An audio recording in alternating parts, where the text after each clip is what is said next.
St Paul's Cathedral is London's church, and so today it hosted the service to commemorate the events that shook the capital 10 years ago. Prince Andrew represented the royal family, with him David Cameron and Boris Johnson, the Mayor of London, and Tony Blair, who was Prime Minister when the attacks took place.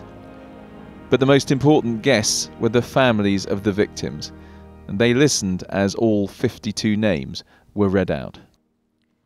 James Adams, Samantha Badham, Lee Baisden, Philip Beer, Anna Brandt, Michael Stanley Brewster, Kieran Cassidy. And then from the dome, a cascade of petals, another reminder of the lives lost.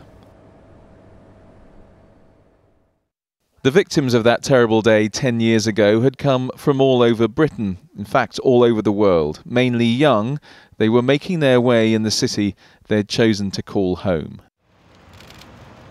Today began with a ceremony at the official memorial in Hyde Park, where stainless steel columns represent each of the victims. It was a moment to reflect on then and now. This is one of those days where everybody remembers exactly where they were when they heard the news. And it's a day when we recall the incredible resolve and resolution of Londoners and the United Kingdom.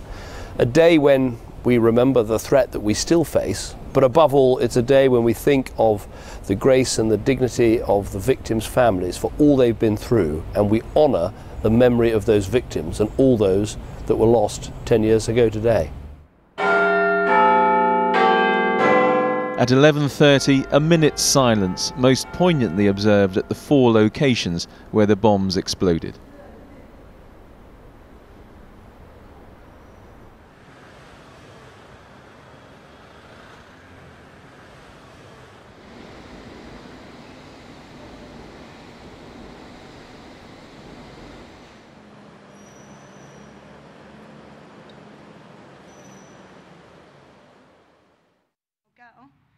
This afternoon, the survivors and families returned to the Hyde Park Memorial, accompanied by Prince William. There they heard from Emma Craig, who had been 14 when she was caught on one of the bombed tube trains. Sometimes I feel that people are so hell-bent on trying to make a point about terrorism not breaking us, that they forget about all the people that got caught up in it.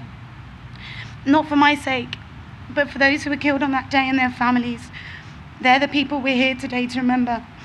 May we never forget.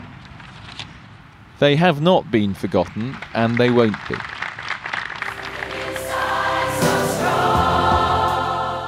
But for the ones left behind, holding on to the memory is still painful. Andy Bell, 5 News.